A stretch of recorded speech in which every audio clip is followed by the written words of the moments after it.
आपण बघत आहात जनतेचा बुलंद आवाज निर्भीड न्यूज नाशिक, लोकहितासाठी एक पाऊल पुढे। नमस्कार, मी नंदकुमार जाधव निर्भीड न्यूज नाशिक या वृत्तवाहिनीवर आपले सहर्ष स्वागत करतो। बघूया आजचे विशेष बातमीपत्र। विश्वरत्न डॉक्टर बाबासाहेब आंबेडकर यांच्या 134व्या जयंती महोत्सवानिमित्त सातपूर येथे भव्य असे दीक्षाभूमीची प्रतिकृती असलेले दीक्षाभूमी उभारण्यात आली आहे।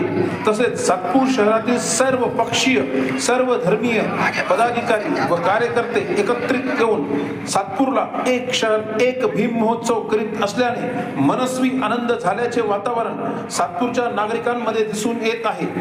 सातपूर शहरात एक शहर एक भीम महोत्सव होत असल्याने नाशिकचे खासदार यांनी दीक्षाभूमी ची प्रतिकृती असलेल्या विचारपीठाला काल सदिच्छा भेट दिली। यावेळी खासदार वाजे म्हणाले की सातपूर शहरात सर्व धर्मीय, सर्व पक्षीय लोक एकत्रित येऊन असा उत्सव करीत असल्याने मनस्वी खूप आनंद होत आहे।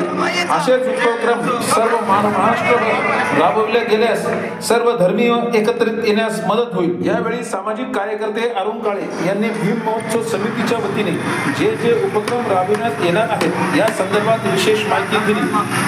यावेळी भीम महोत्सव सोहळा समितीच्या कार्यक्रमाच्या अध्यक्षा मायाताई निवृत्ती शेठ काळे, समिती अध्यक्ष संतोष मधुकर काळे, खजिनदार काळूजी काळे, कार्याध्यक्ष भावेश पवार, उपाध्यक्ष हर्षाताई दोंदे, रमेश तात्या काळे, रवींद्र बाबराव काळे, मोगल काळे, रवी नाना काळे, अरुण काळे, देवानंद काळे, नितीन बाळा निगळ, श्यामराव काळे, निलेश बंधुरे, नंदकुमार जाधव, वसंत पंडित, हनुमंता काळे, जगदीश काळे, राजेंद्र सोनवणे, अमर काळे, राहुल काळे, सुनील काळे, हर्षल काळे, प्रताप काळे, महेंद्र पंडित, राजू काळे, विनोद काळे, अशोक उशिरे, विनोद निगळ, नवनीत काळे, विक्रम काळे, भारत काळे, मनोज मोकळ, राजू नेटावटे, कुणाल काळे, रोहित काळे, कबीर गांगुर्डे, शशी काळे, मनोज काळे, विशाल काळे, भारत शिंदे आदी पदाधिकारी मोठ्या संख्येने उपस्थित होते। यावेळी मान्यवरांनी आपले मनोगत व्यक्त केले।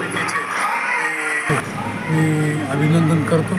यावर्षी नागपूर येथील दीक्षाभूमीचा देखावा ते सादर करणार आहेत आणि सालाबादप्रमाणे याही वर्षी वेगवेगळ्या कार्यक्रमातून ते या महामानवाचा जयंतीचा उत्सव साजरा करत आहेत। मी त्यांचे अभिनंदन करतो। महामानवास मी माझ्या वतीने अभिवादन करतो आणि येणाऱ्या सर्व कार्यक्रमांसाठी मी माझ्या वतीने शुभेच्छा देतो। धन्यवाद। गेल्या 5 वर्षांपासून सातपूर शहरामध्ये विश्वरत्न डॉक्टर बाबासाहेब आंबेडकरांच्या जयंतीच्या अनुषंगाने भीमोत्सव साजरा करण्यात येत असतो। या भीमोत्सवाच्या कार्यक्रमाच्या प्रसंगी आपल्या सर्वांचे लोकप्रिय खासदार या ठिकाणी वाजे यांचं खऱ्या अर्थानं आपण सातपूर शहराच्या वतीनं अभिनंदन करतो। खऱ्या अर्थानं आपण या नाशिक जिल्ह्याला राजाभाऊंच्या माध्यमातून अत्यंत साधा सर्वसामान्य मानणारा सर्वसामान्य असा खासदार आपल्याला भेटलेला आहे। आपण बघितलं की लोकसभेच्या निवडणुकांमध्ये या नाशिक जिल्ह्यामध्ये अनेक लोकांना पैसे खर्च करावे लागले, परंतु राजाभाऊच्या संदर्भात सांगायचं जर झालं तर मला वाटतं की या सर्व परिसरामध्ये एकही रुपयानं खर्च करता राजाभाऊंना भरभरून लोकांनी मतदान केलेलं आहे, हे सर्वांना परिचित आहे। आणि या अनुषंगाने आज राजाभाऊंचं त्या ठिकाणी पाऊल आपल्या सातपूर शहराला या ठिकाणी लाभलं।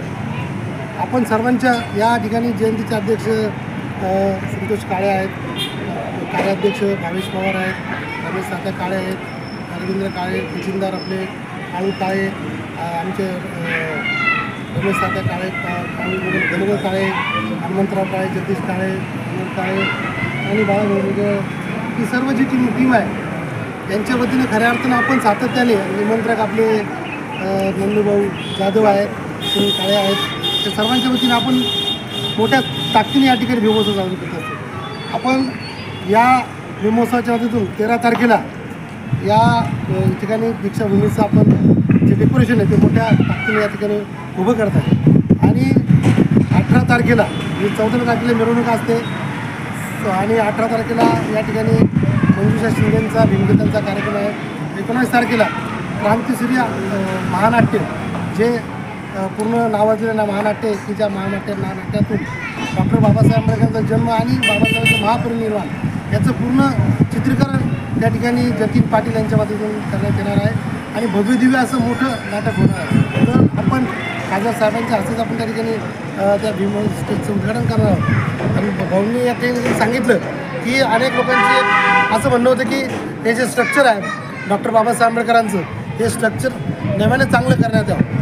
मी भाऊंना एक सांगू इच्छितो की भाऊ हे जे स्ट्रक्चर आहे आपण नाशिक जिल्ह्यामध्ये जर बघितलं तर सर्वात चांगलं आणि सर्वात सुंदर असं स्ट्रक्चर तयार केलं गेलेलं आहे की याच ठिकाणी डॉक्टर बाबासाहेब आंबेडकरांची विटंबना झाली होती.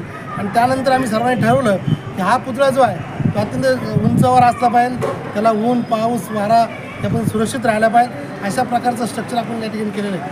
भाऊंना आम्ही विनंती केली ह्यात जर आपण काही बदल केले आणि चांगल्या पद्धतीचं जर स्ट्रक्चर उभं केलं तर निश्चितच तुम्हाला या ठिकाणी जो आंबेडकरी समाज आहे तो तुम्हाला खऱ्या अर्थानं आशीर्वाद आणि तुमच्या पाठीशी उभा राहील अशा प्रकारे. निर्भीड न्यूजसाठी नंदकुमार जाधव, नाशिक. कृपया निर्भीड न्यूजला लाईक करा, शेअर करा, सबस्क्राईब करा.